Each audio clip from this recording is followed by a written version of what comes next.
Friends, paneer tikka roll ready ಆಗಿದೆ. ಹಿಂದಕ್ಕೆ ಹೋಗು, ಅಲ್ಲೋಗಿ ಟೇಬಲ್ ಮೇಲೆ ಬಂದು ಕೂತ್ಕೊತೀನಿ. ಬಾ ಫಸ್ಟ್ ಇದೆ. ಈಗ ಈ ಉಳಿದಿರೋಂಥ ಗ್ರೇವಿ ಅಂದರೆ ಇದೆಲ್ಲ ಒಂದು ಬಾಕ್ಸ್ಗೆ ಹಾಕಿರ್ತೀನಿ.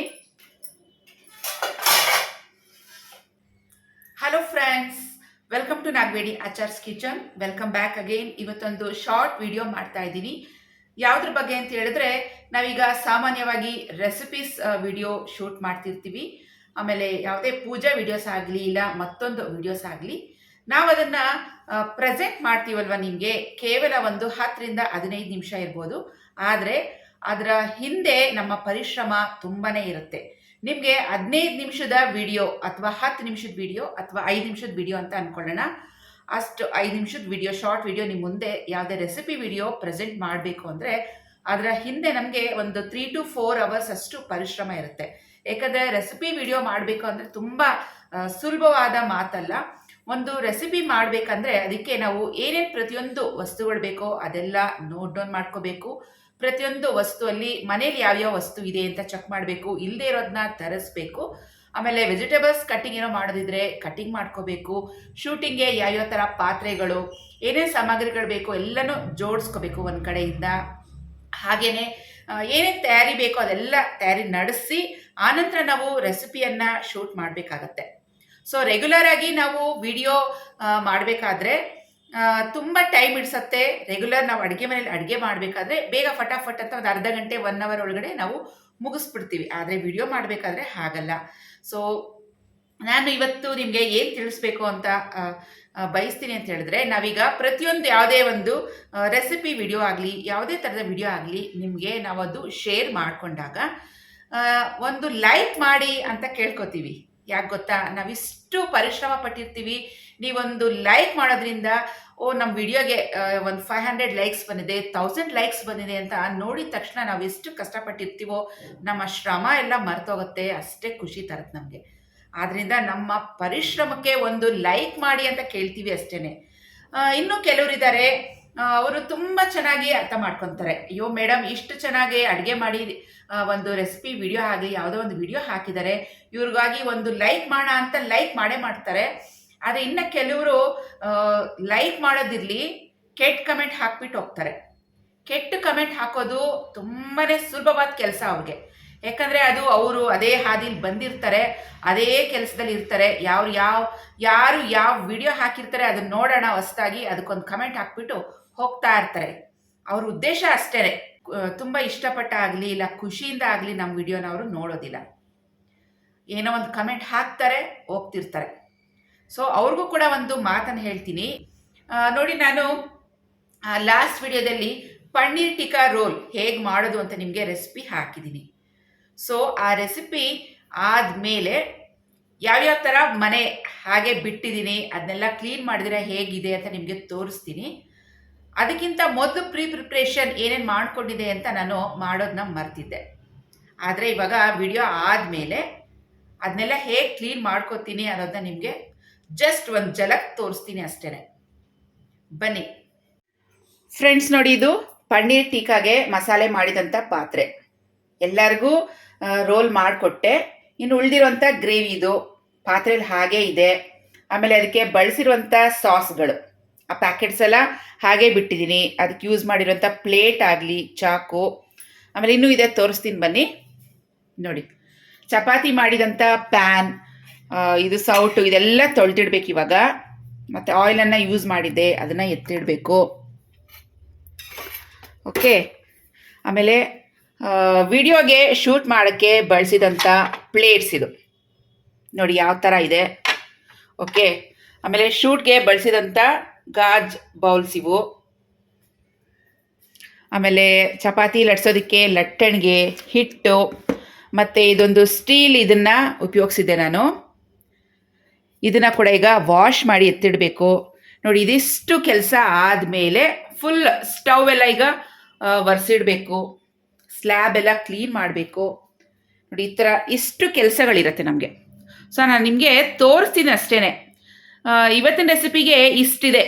ಬೇರೆ ಬೇರೆ ದೊಡ್ಡ ದೊಡ್ಡ ರೆಸಿಪಿಗಳು ಮಾಡಿದಾಗ ಫುಲ್ ಸ್ಲ್ಯಾಬ್ ಎಲ್ಲ ಬರೀ ತರಕಾರಿಗಳು, ಅವು ಇವು ಪಾತ್ರೆಗಳು ಎಲ್ಲ ಫುಲ್ ಹರಡ್ಕೊಂಬಿಟ್ಟಿರ್ತೀನಿ. ರೆಸಿಪಿ ಮಾಡೋದಿರಲಿ, ರೆಸಿಪಿ ಮಾಡೋ ಅಷ್ಟೊತ್ತಿಗೆ ಬೆಂಡೆತ್ತೋಗುತ್ತೆ. ರೆಸಿಪಿ ಮಾಡಿರೋದನ್ನ ನಮಗೆ ಟೇಸ್ಟ್ ಮಾಡೋ ಅಷ್ಟೊತ್ತಿಗೆ ಅದು ತಿನ್ನಬೇಕು ಅಂತ ಅನಿಸೋದೇ ಇಲ್ಲ, ಅಷ್ಟು ಸುಸ್ತಾಗ್ಬಿಟ್ಟಿರುತ್ತೆ.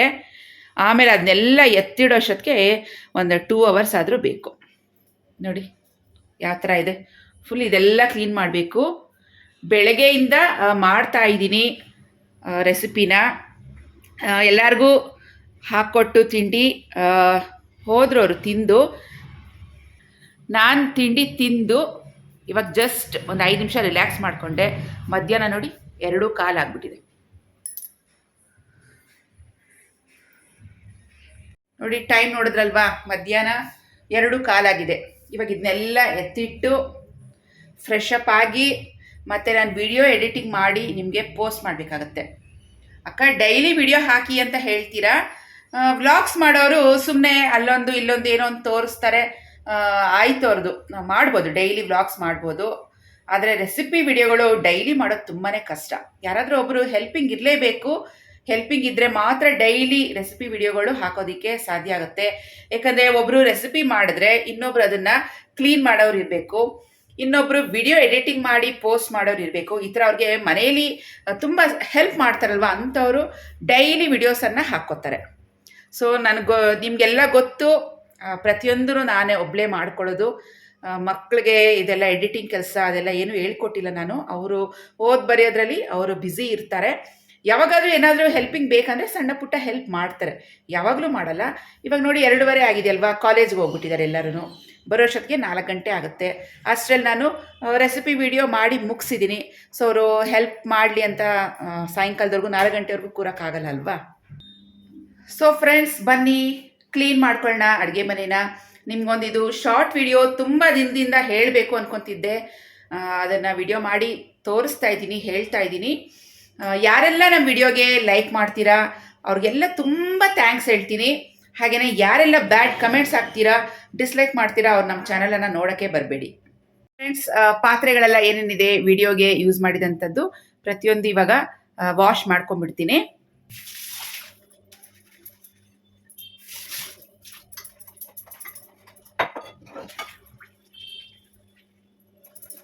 ಫ್ರೆಂಡ್ಸ್, ಪಾತ್ರೆ ತೊಳೆಯೋದಕ್ಕೆ ಕೆಲಸದಮ್ಮ ಬರ್ತಾರೆ, ಆದರೆ ಅವ್ರಿಗೆ ನಾನು ಈ ಥರ ಗಾಜ್ ಬೌಲ್ಸ್ದೆಲ್ಲ ಹಾಕೋದಿಲ್ಲ. ಯಾಕೆ ಅಂತೀರಾ, ವಿಡಿಯೋಗೆ ಬಳಸುವಂಥ ಪಾತ್ರೆಗಳು ಇವೆಲ್ಲ ಸ್ವಲ್ಪ ಕಾಸ್ಟ್ಲಿವು. ಗ್ಲಾಸ್ ಟೈಪ್ ಪಾತ್ರ ನಾನು ಬಳಸ್ತೀನಿ. ಅವರು ಗೊತ್ತಲ್ಲ ಕೆಲಸದವರು ಹೇಗೆ ಕೆಲಸ ಮಾಡ್ತಾರೆ ಅಂತ, ದಡ ಬಡ ಅಂತ ಉಜ್ಜಿ ತೊಳೆದಿ ಅಲ್ಲಿ ಬಿಸಾಕ್ಬಿಟ್ಟು ಹೋಗ್ಬಿಡ್ತಾರೆ. ನನ್ನ ಸುಮಾರು ಗಾಜ್ ಬೌಲ್ಸು ಗ್ಲಾಸ್ ಎಲ್ಲ ಒಡೆದಾಕ್ಬಿಟ್ರು ಆ ಅಮ್ಮ ಕೆಲಸದಮ್ಮ. ಎಷ್ಟು ಹೇಳಿದ್ರು ಅಷ್ಟೇನೆ, ಯಾಕಂದರೆ ಅವರೊಂದು 10 ಮನೆ ಒಪ್ಕೊಂಬಿಟ್ಟಿರ್ತಾರೆ ಕೆಲಸ ಮಾಡೋದಕ್ಕೆ. ಇದೊಂದೇ ಮನೆ ಅಂತಲ್ಲ, ನಾನು ಅಷ್ಟು ಪಾತ್ರೆಗಳನ್ನ ವಾಶ್ ಮಾಡೋಕ್ಕೆ ಅಟ್ಲೀಸ್ಟ್ 1 ಅವರ್ ತಗೋತೀನಿ. ನಿಧಾನಕ್ಕೆ ಕ್ಲೀನಾಗೆ ತೊಳೆದು ನಾಜೂಕಾಗಿ ಮಾಡ್ಕೋತೀನಿ. ಆದರೆ ಆ ಅಮ್ಮ 10 ನಿಮಿಷಕ್ಕೆ ಪಾತ್ರೆ ಹಂಗೆ ತೊಳೆದ್ಬಿಟ್ಟು ಅದೇನು ಸೋಪ್ ಹಾಕ್ತಾಳೋ ಅಮ್ಮ, ಅದೇನು ನೀರು ಹಾಕ್ತಾಳೋ ಗೊತ್ತಿಲ್ಲ, ತೊಳೆದ್ಬಿಟ್ಟು ಅಲ್ಲಿ ಹಾಕ್ಬಿಟ್ಟು ಓಡು. ಎಷ್ಟು ಸತಿ ಹೇಳ್ತಾನೆ ಇದ್ದೀನಿ ಸುಮಾರು ದಿನದಿಂದ ಆ ಥರ ವಾಶ್ ಮಾಡಬೇಡಿ, ಕ್ಲೀನಾಗಿ ವಾಶ್ ಮಾಡಿ ಅಂತ. ನೇಪಾಲಿಸ್ ಅವರು ಟಿ ಕೆ ಮೇಡಮ್ ಜಿ ಅಂತಾಳೆ ಆ ಅಮ್ಮ, ಮತ್ತೆ ಅದೇ ಕೆಲಸ ಮಾಡ್ತಾಳೆ. ಸೊ ಕೆಲಸದಿಂದ ಬಿಡಿಸ್ಬಿಡೋಣ ಅಂತ ನೋಡ್ತೀನಿ.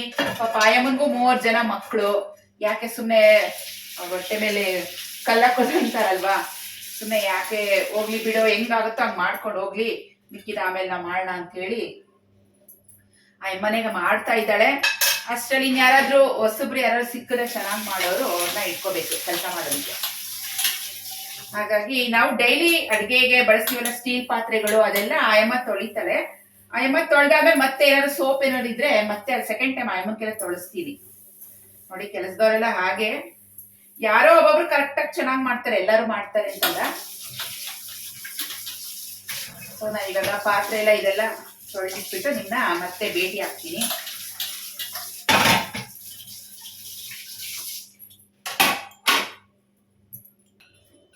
ಚಪಾತಿ ಕೋಲು ಹಾಗೇನೆ ಹಿಟ್ಟಿನ ಡಬ್ಬ ಅದನ್ನೆಲ್ಲ ಎತ್ತಿಕ್ಬಿಡೋಣ ಫಸ್ಟ್ಗೆ.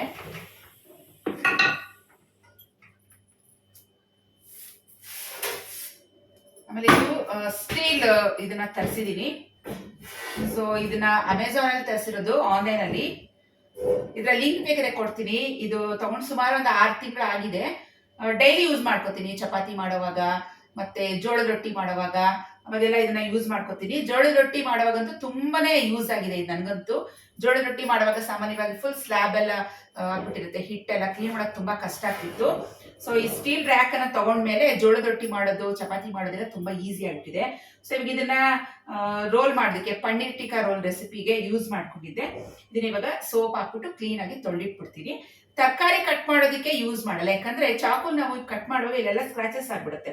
ಆದ್ರಿಂದ ತರಕಾರಿ ಕಟ್ ಮಾಡೋದಕ್ಕೆ ಯೂಸ್ ಮಾಡಲ್ಲ. ಏನಿದ್ರು ರೊಟ್ಟಿ ಮಾಡಕ್ಕೆ, ಚಪಾತಿ ಮಾಡಕ್ಕೆ ಅಷ್ಟಕ್ಕೆ ಮಾತ್ರ ಬಳಸ್ಕೊತೀನಿ.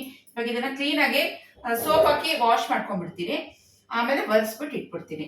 ವಾಶ್ ಮಾಡೋಕ್ಕೂ ಅಷ್ಟೇನೆ ನೋಡಿ, ಈ ತರ ಬರುತ್ತಲ್ಲ ಸ್ಟೀಲ್ ನಾರನ್ನ ಉಪಯೋಗಿಸಲ್ಲ, ಯಾಕಂದ್ರೆ ಇದೆಲ್ಲ ಸ್ಕ್ರಾಚಸ್ ಆಗ್ಬಿಡುತ್ತೆ. ಕ್ಲೀನ್ ಆಗಿರ್ಬೇಕಲ್ವಾ, ಈ ತರ ಗ್ರೀನ್ ಬರುತ್ತಲ್ವಾ ಕ್ಲಾತ್ ಟೈಪ್ ಅಲ್ಲಿ, ಇದ್ರಲ್ಲಿ ಕ್ಲೀನ್ ಮಾಡ್ಕೊತೀನಿ. ಯಾಕಂದ್ರೆ ಇದು ಲಾಂಗ್ ಲೈಫ್ ನಾನು ಯೂಸ್ ಮಾಡ್ಬೇಕಾಗತ್ತಲ್ವಾ ವಿಡಿಯೋಸ್ಗೆಲ್ಲ. ತರಕಾರಿ ಕೊಯ್ದು ಎಲ್ಲ ಸ್ಟೀಲ್ ನಾರೆಲ್ಲ ಉಜ್ಜೆಲ್ಲ ಸ್ಕ್ರಾಚಸ್ ಹಾಕ್ಬಿಟ್ರೆ ನೋಡೋದು ಚೆನ್ನಾಗಿ ಕಾಣಲ್ಲ. ಸೊ ಇದನ್ನ ಸೋಪ್ ಹಾಕ್ಬಿಟ್ಟು ವಾಶ್ ಮಾಡ್ಬಿಟ್ಟು ಮತ್ತೆ ಭೇಟಿ ಹಾಕ್ತೀನಿ ನಿಮ್ನ.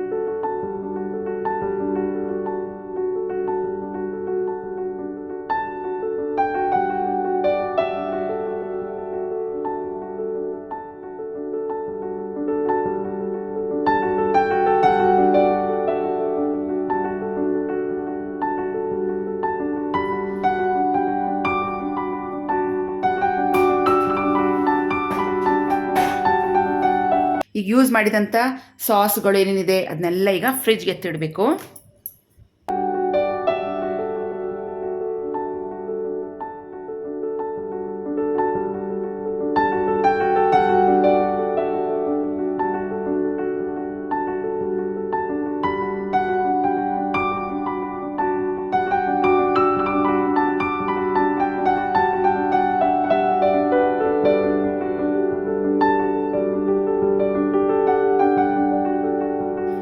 ಕ್ಲೀನ್ ಮಾಡಿಲ್ಲ, ಇನ್ನೊಂದ್ಸತಿ ತೋರಿಸ್ತೀನಿ ನಿಮಗೆ ಫ್ರಿಜ್ ಹೇಗೆ ಆರ್ಗನೈಸ್ ಮಾಡೋದು ಅಂತ.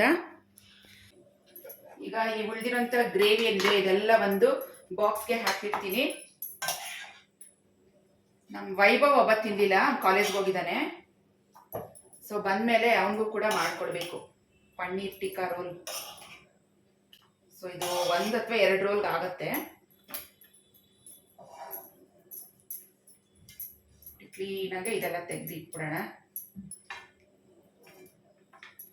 ಪನ್ನೀರ್ ಟಿಕ್ಕಾ ರೋಲ್ ಅಂತೂ ಸೂಪರ್ ಆಗಿತ್ತು ಟೇಸ್ಟು. ನೀವು ಕೂಡ ಒಮ್ಮೆ ಟ್ರೈ ಮಾಡಿ. ಅದಕ್ಕೆ ಹೈಲೈಟ್ ಅಂದರೆ ಶೀಜ್ವಾನ್ ಸಾಸ್ ಅಂತ ಹೇಳ್ತೀವಲ್ಲ, ಚಟ್ನಿ, ಅದು ತುಂಬ ಹೈಲೈಟಿಂಗ್ ಆಗಿತ್ತು. ಟೇಸ್ಟ್ ಚೆನ್ನಾಗಿತ್ತು.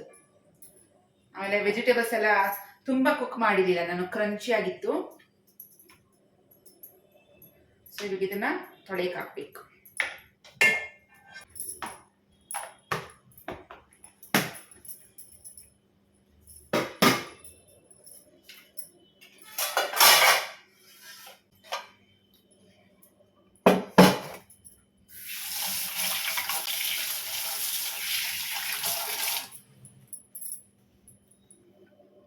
ಗ್ಲಾಸ್ ಬೌಲ್ಸ್ ಏನೇನು ತೊಗೊಂಡಿದ್ನೋ ಕುಕ್ಕಿಂಗ್ ಮಾಡೋದಕ್ಕೆ ಅದೆಲ್ಲ ವಾಶ್ ಮಾಡಿದ ನಂತರ ಕ್ಲೀನಾಗೆ ಒರೆಸ್ಬಿಟ್ಟು ಒಂದು ಕಬೋರ್ಡಲ್ಲಿ ಜೋಡಿಸ್ಬಿಡ್ತೀನಿ.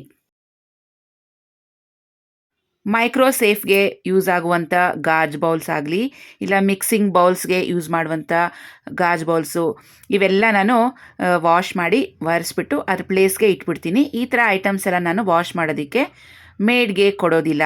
ಸುಮಾರಷ್ಟು ಗಾಜ್ ಬೌಲ್ಸು ಮೇಡ್ ವಾಶ್ ಮಾಡಬೇಕಾದ್ರೆ ಬೀಳಿಸಿ ಒಡೆದಾಕಿ ಕೊಟ್ಬಿಟ್ಟಿದ್ದಾರೆ. ಹಾಗಾಗಿ ಇವೆಲ್ಲ ನಾನೇ ಸೇಫಾಗಿ ವಾಶ್ ಮಾಡಿಕೊಂಡು ಡ್ರೈ ಮಾಡಿ ಇಟ್ಬಿಡ್ತೀನಿ.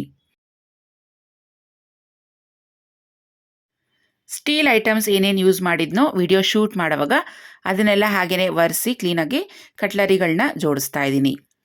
ಸ್ಪೂನ್ಸ್, ಪ್ಲೇಟ್ಸ್, ನೈಫ್ ಇದೆಲ್ಲ ಅದರ ಪ್ಲೇಸ್ಗೆ ಇಡ್ತಾ ಇದ್ದೀನಿ.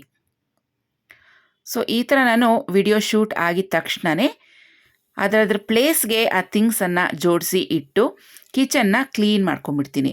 ಹೀಗೆ ಮಾಡೋದ್ರಿಂದ ನೆಕ್ಸ್ಟ್ ರೆಸಿಪಿ ಶೂಟ್ ಮಾಡೋದಕ್ಕೆ ನಮಗೆ ಒಂದು ಒಳ್ಳೆ ಇನ್ಸ್ಪಿರೇಷನ್ ಆಗುತ್ತೆ. ಇಲ್ಲಾಂದರೆ ತುಂಬ ಕ್ಲಮ್ಸಿಯಾಗಿ ಕಿಚನ್ನ ಇಟ್ಕೊಂಡ್ರೆ ನಮಗೆ ಮತ್ತೆ ಇನ್ನೊಂದು ರೆಸಿಪಿ ವಿಡಿಯೋ ಮಾಡಬೇಕು ಅಂತ ಮನಸ್ಸಾಗೋದೇ ಇಲ್ಲ.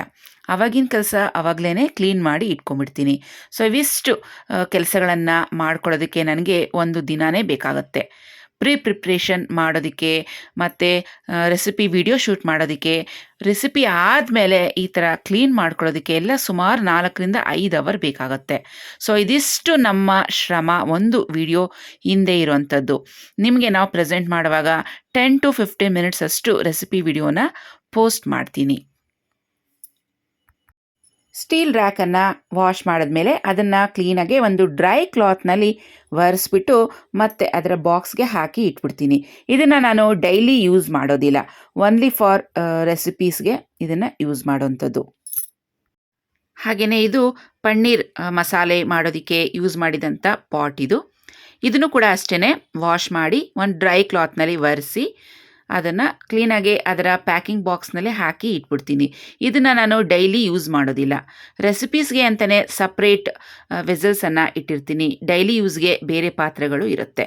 ಎರಡನ್ನೂ ಮಿಕ್ಸ್ ಮಾಡೋದಕ್ಕೆ ಹೋಗೋದಿಲ್ಲ. ಎರಡನ್ನೂ ಆದಷ್ಟು ಸಪ್ರೇಟಾಗಿ ಯೂಸ್ ಮಾಡೋದಕ್ಕೆ ಟ್ರೈ ಮಾಡ್ತೀನಿ. ಏಕೆಂದರೆ ಪ್ರೆಸೆಂಟೇಷನ್ ನಾವು ಕೊಡೋದು ತುಂಬಾ ಇಂಪಾರ್ಟೆಂಟ್ ಆಗಿರುತ್ತೆ. ಹಳೆ ಪಾತ್ರೆಗಳಲ್ಲಿ ನಾವು ರೆಸಿಪಿ ಮಾಡಿ ತೋರಿಸಿದಾಗ ಅದಕ್ಕೂ ಕೂಡ ಕಮೆಂಟ್ ಹಾಕ್ತೀರಾ, ಮೇಡಮ್ ಪಾತ್ರೆ ಹಳೆದಿದೆ, ಸೌಟ್ ಮುರಿದೋಗಿದೆ, ಹಂಗಿದೆ ಹಿಂಗಿದೆ ಅಂತ ಪ್ರತಿಯೊಂದು ತಪ್ಪುಗಳನ್ನು ಹುಡುಕ್ತಾನೇ ಇರ್ತೀರಾ. ಆದರೆ ನಮ್ಮ ಒಂದು ಶ್ರಮಕ್ಕೆ, ನಮ್ಮ ಒಂದು ಗುಡ್ ಜಾಬ್ಗೆ ಯಾವತ್ತೂ ಅಪ್ರಿಸಿಯೇಷನ್ ಕೊಡೋದು ತುಂಬಾ ಕಮ್ಮಿ ನಿಮ್ಮ ಕಡೆಯಿಂದ.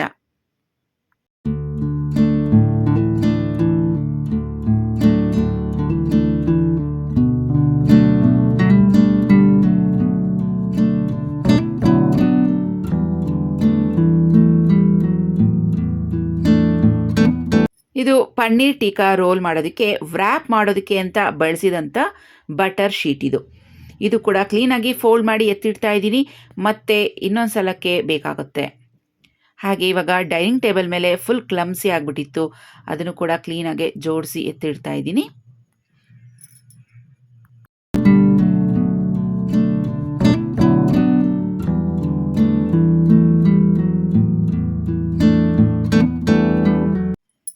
ಹಾಗೆಯೇ ಡೈನಿಂಗ್ ಟೇಬಲ್ ಗ್ಲಾಸ್ ಮೇಲೂ ಸಹ ಒಂದ್ಸಲ ಒರೆಸಿ ಇಡ್ತೀನಿ.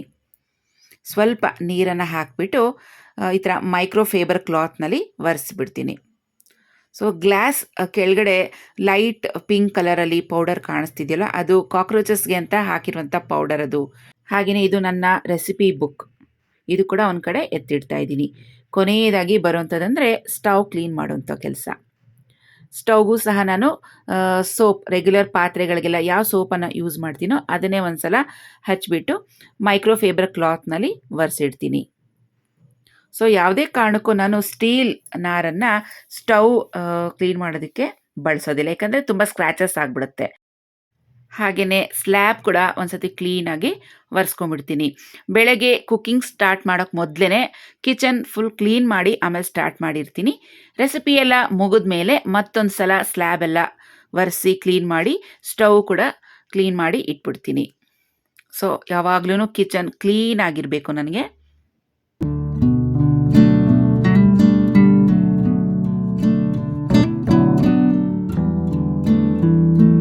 ಇನ್ನು ಒಂದು ಲಾಸ್ಟ್ ಇಂಪಾರ್ಟೆಂಟ್ ಕೆಲಸ ಅಂತ ಹೇಳಿದ್ರೆ ವಾಶ್ ಬೇಸಿನ್ ಬ್ರಷ್ ಮಾಡಿ ಕ್ಲೀನ್ ಮಾಡಿ ಇಟ್ಬಿಡ್ತೀನಿ.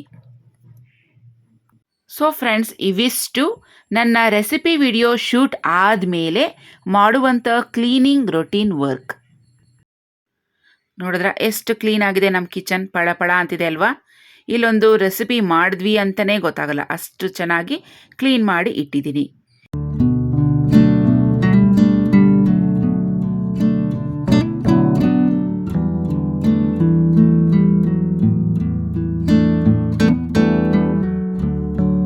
ಇವೆಲ್ಲ ಕಿಚನ್ ಕ್ಲೀನಿಂಗ್ ಕೆಲಸಗಳು ಮಾಡೋ ಅಷ್ಟೊತ್ತಿಗೆ ಈಗ 3:30 ಆಗಿದೆ ಟೈಮ್.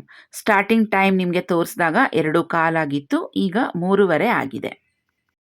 ಸೊ ಫ್ರೆಂಡ್ಸ್, ಇವತ್ತಿನ ವಿಡಿಯೋ ಇಲ್ಲಿಗೆ ಮುಗಿಸ್ತಾ ಇದ್ದೀನಿ. ಇವತ್ತಿನ ವಿಡಿಯೋ ನಿಮಗೆ ಇಷ್ಟ ಆಗಿದ್ರೆ ಪ್ಲೀಸ್ ನಮ್ಮ ವಿಡಿಯೋಗೊಂದು ಲೈಕ್ ಮಾಡಿ, ನಿಮ್ಮ ಫ್ರೆಂಡ್ಸ್ ಜೊತೆ ನಮ್ಮ ವಿಡಿಯೋನ ಶೇರ್ ಮಾಡ್ಕೊಳ್ಳಿ. ಮತ್ತೆ ಭೇಟಿಯಾಗೋಣ ನಮ್ಮ ಮತ್ತೊಂದು ಇಂಟ್ರೆಸ್ಟಿಂಗ್ ಆಗಿರುವ ವಿಡಿಯೋ ಜೊತೆಗೆ. ಅಲ್ಲಿವರೆಗೂ take care and bye friends.